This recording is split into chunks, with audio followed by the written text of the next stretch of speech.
all the other human beings, most of them, they are blindly following their parents. The Christian, he is a Christian because father is a Christian.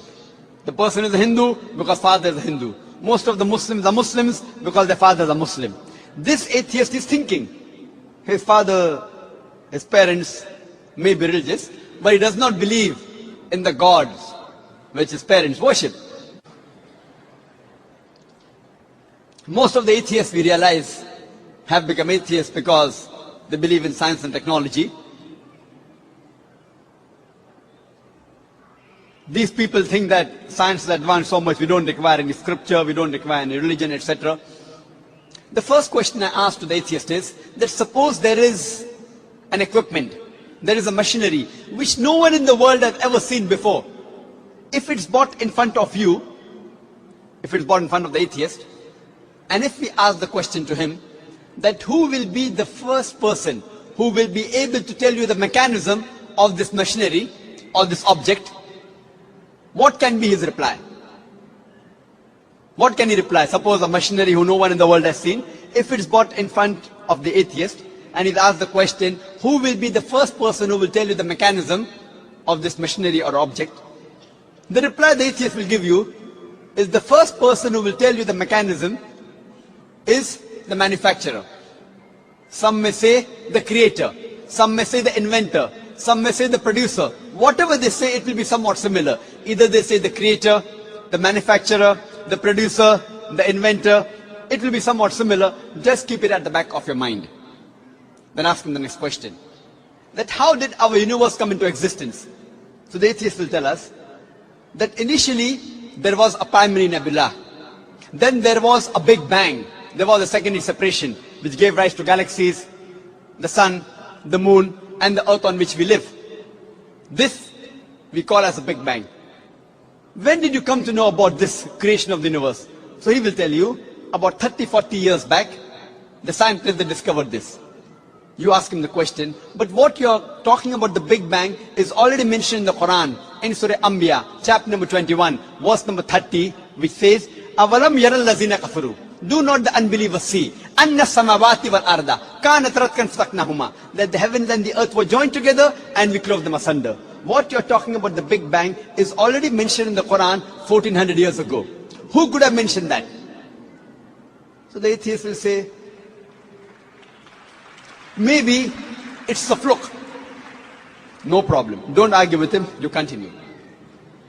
The light of the moon, is it its own light or reflected light? So the atheist will tell us that previously we thought the moon has its own light. Recently we have come to know in science, recently means 100 years back, 200 years back, we have come to know that the light of the moon is not its own light but a reflected light. The Quran mentions 1400 years ago in Surah Furqan, chapter number 25, verse number 61, that blessed is he who had placed the constellation in the sky and placed therein a lamp, a sun having its own light and moon having reflected light or borrowed light. The Arabic word used for moonlight in the Quran is munir or nur, meaning reflected light or borrowed light. Who could have mentioned in the Quran 1400 years ago that the light of the moon is not its own light but reflected light, which we have come to know recently?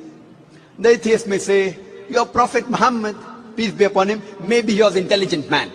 Don't argue with him. Continue. The world that we live on, what's the shape of this earth on which we live? The atheist will tell you, it is spherical. When did we come to know? So he will tell us, it was 1597 when Sir Francis Drake, when he sailed around the earth, that he proved that the earth was spherical.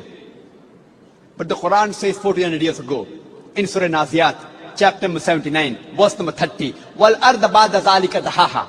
And thereafter, we have made the earth egg-shaped. The Arabic word dahaha, one of its meaning is the earth is an expanse. The other meaning is derived from the Arabic word duya, which means an egg. And it doesn't refer to a normal egg. It refers to the egg of an ostrich.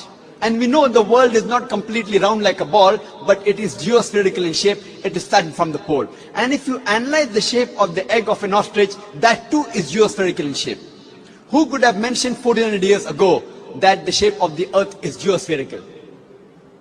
Again, the atheist may say, your Prophet, maybe he super intelligent. Don't argue with him. You can continue. When I was in school, I had learned that the sun was stationary. It revolved but did not rotate about its own axis. So the atheists will say, is that mentioned in the Quran?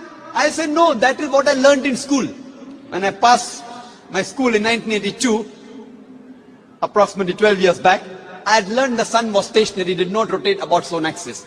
But the Quran says in Surah Anbiya, chapter number 21, verse number 33, هُوَ الَّذِي خَلَقَ اللَّيْلَ وَالنَّهَارَ. It is Allah who has created the night and the day. وَالشَّمْسَ وَالْقَمَرَ. The sun and the moon. كُلٌّ فِي فَلَكٍ يَسْبَحُونَ. Each one traveling in orbit with its own motion. So the Quran says that besides the sun revolving, it even rotates about its own axis. Who could have mentioned this in the Quran 1400 years ago? And the atheist will be silent. There will be a long pause. Don't wait for the reply. You can keep on continuing. Today, science tells us that the universe is expanding, which is mentioned in the Quran 1400 years ago in Surah Dhariyat, chapter number 51, verse number 47. The Quran speaks about the water cycle which we learnt in school. It was Sir Bernard Palissy in 1580 who first described the water cycle. How does the water evaporate from the ocean, forms into clouds, moves into the interior, fall down as rain. This water cycle is spoken about in great detail in the Quran in several verses. In Surah Az-Zumur, chapter 39, verse 21. In Surah Rum, chapter number 30, verse 24. In Surah Hijr, chapter 15, verse 22. In Surah Mu'minun, chapter number 23, verse number 18. In Surah Nur, chapter number 24, verse number 43. In Surah Rum, chapter number 30, verse 48. In Surah Araf, chapter number 7, verse number 17. In Surah Furqan, chapter number 25, verse 48 to 49. In Surah Fatir, chapter number 35, verse number 9. In Surah Yasin, chapter number 36, verse number 34. In Surah Mulk, chapter number 67, verse number 30. In Surah Tariq, chapter number 86, verse number 11.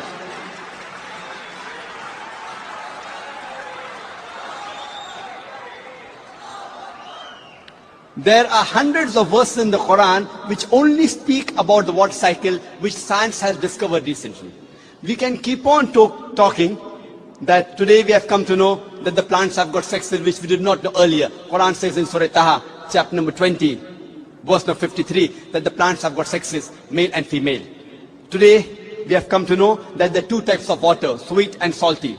And there is a barrier between them, which is mentioned in the Quran in Surah Furqan, chapter 25, verse 53, and Surah Rahman, chapter 55, verse 17 and 18. Marajal Bahraini al-Taqiyan, Bainahuma barzakhun la yabghiyan. It is Allah who has let free two bodies of flowing water. Though they meet, they will not mix. There is a barrier between them.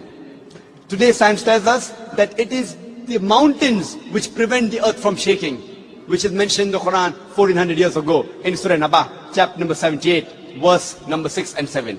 The Quran speaks about biology, that we have created every living creature from water, every living thing. In Surah Anbiya, chapter 21, verse number 30, Quran mentions this 1400 years ago. The Quran speaks about zoology, about the lifestyle of the spider in Surah Ankabut, chapter 29, verse 41. About the ant in Surah Namal, chapter 27, verse 17 to 18. About the bee in Surah Nahl, chapter number 16, verse 66, 68, 69. The Quran speaks about embryology in Surah Alaq, chapter 96, verse number 1 and 2. We have created the human being from alaqa, a leech-like substance, which we have come to recently. The Quran speaks about embryological stages in Surah Mu'minun, chapter 23, verse number 12 to 14. You can go on talking about the scientific points. There are more than 1,000 verses in the Quran which speak about science. After every scientific fact, you ask the question, who could have mentioned that in the Quran?